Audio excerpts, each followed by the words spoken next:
This episode of Organization Motivation is brought to you by JK Lumber and the New Hartford Shopping Center.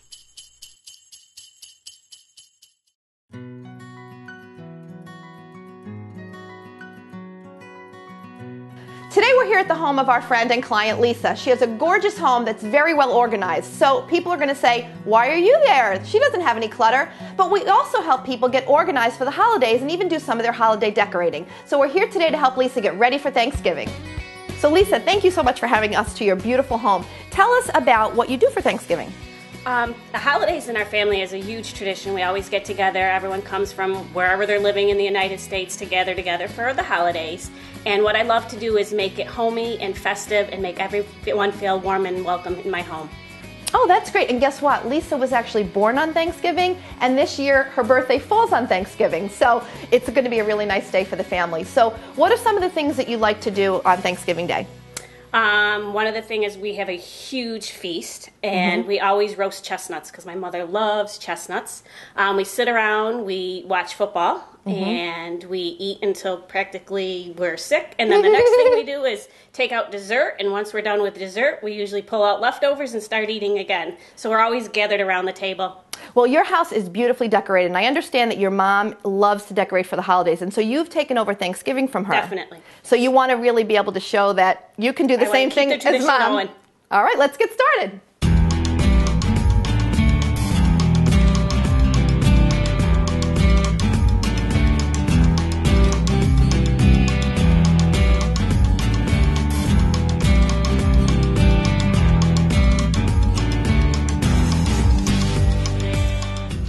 A very great, inexpensive way to decorate festively for the holidays is to buy these beautiful leaves that you can get at sometimes even at the dollar store. Lisa, where did you pick these up? I believe that's exactly where I got those, at the dollar store. Excellent, they're beautiful. And what we're going to do is take some orange lights and intertwine them with the beautiful fall leaves.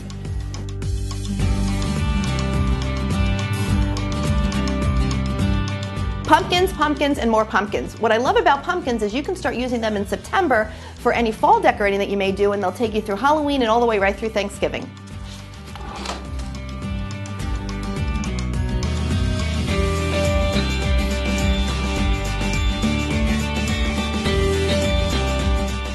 We have all these beautiful holiday decorations. We may or may not use all of them, but they're always great to have out and have choices. So we've set up the staging area in Lisa's kitchen, and we're going to start incorporating things in both the dining room, the living room, and also her buffet.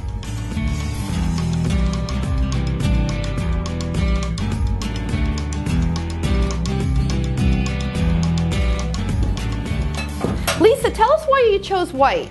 I like that white lends itself to a multitude of different things. So I figure if you start with a white basic plate, you can dress it up to any occasion, any color, any theme that you want to go with. That's great. It's also another money-saving tip. Rather than having different, dishes for every holiday, Thanksgiving, Christmas, you always start with that basic white. Great idea.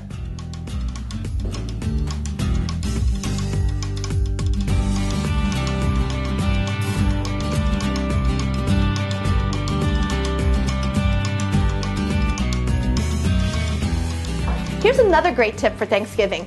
Everybody likes lots of different wines, so what I do is I try to find out everyone's favorite, and I buy these little bottles of wine at the liquor store and put them right next to each person, usually with their name on it, and then they have their own special wine that they can enjoy during our Thanksgiving meal.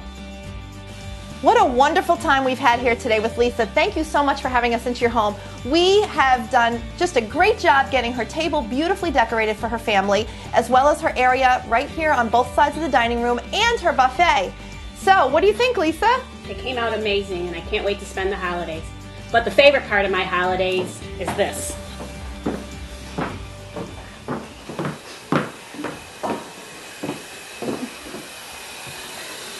Her husband Jim does the dishes. Yes. Happy Thanksgiving to everyone, and Lisa, happy birthday. Thank you very much. Well, Mary Carole and I just got back from Lisa's house. You saw what a great job we did helping her decorate for the holidays. Now we're going to start talking about planning and organizing for the big day. So Mary Carole, I know you don't do Thanksgiving. You're lucky. I do not. Yes, you get to go visit. We get to go and enjoy, absolutely. Excellent. Well, I love having Thanksgiving, so it's a really fun day for me. So here's what I do to get organized. First of all, I start by planning my menu. And for most years, I do a lot of repeat of the side dishes, but for me, the best way to get organized is to have that menu written out and planned. And so what I do is I actually have a meal planning binder, which will be a whole other episode when we talk about planning and organizing meals for your family. But I have a meal planning binder. Mary Carole is well aware of it.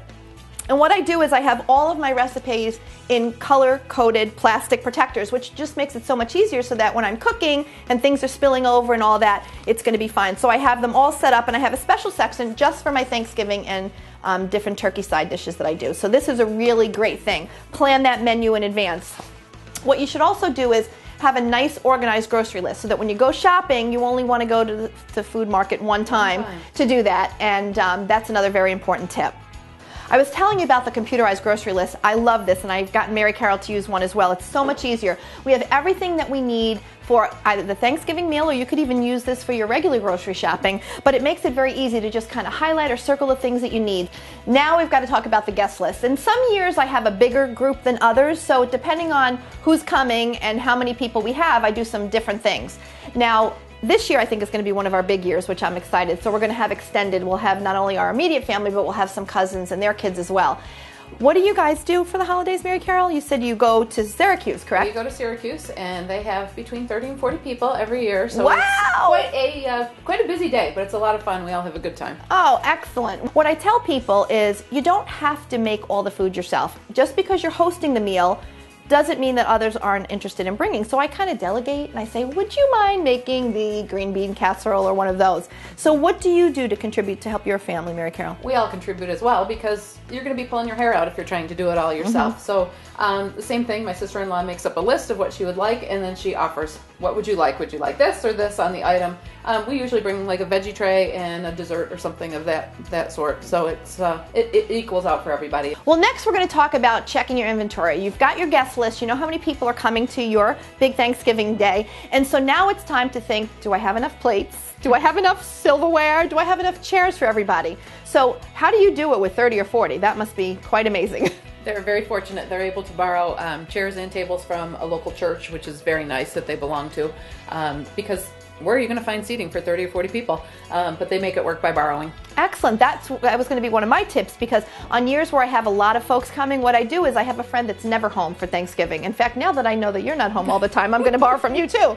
But I always borrow. She lives, very close, and I'll come over and borrow some extra chairs. So take stock, how many people are coming. The other thing is you can borrow plates, you can borrow glasses, you can borrow stemware. Friends that are going to be out of town, or family, or even have some family bring those items if they're coming into town, and making sure that you have enough for everybody. One of the things that I really love to do, because it helps me stay organized, is I like to plan out the day before all of my serving bowls and utensils, because all the side dishes that you have. You don't want to wake up that morning frantic thinking, I don't have enough bowls or utensils. So what I do is I put a little Post-it note and I write what each thing is going to be, and I stick it inside of the bowl like this. I always use for my cranberry sauce. And then I make sure that I have a utensil to go with it, so that it's very, very easy to see what I'm going to put out and make sure that I have enough space for everything. So to recap, any time that you can spend getting organized for Thanksgiving is really going to pay off that day. So you want to make sure you're planning your menu, you've got all of your items that you need on a nice organized grocery list, you get to the store, get those sales when you can, and then you come home and you spend time organizing all your plates and your utensils. That's wonderful. All of those are wonderful ideas for a little more relaxed Thanksgiving. This tip of the day is brought to you by Mohawk Valley Community College.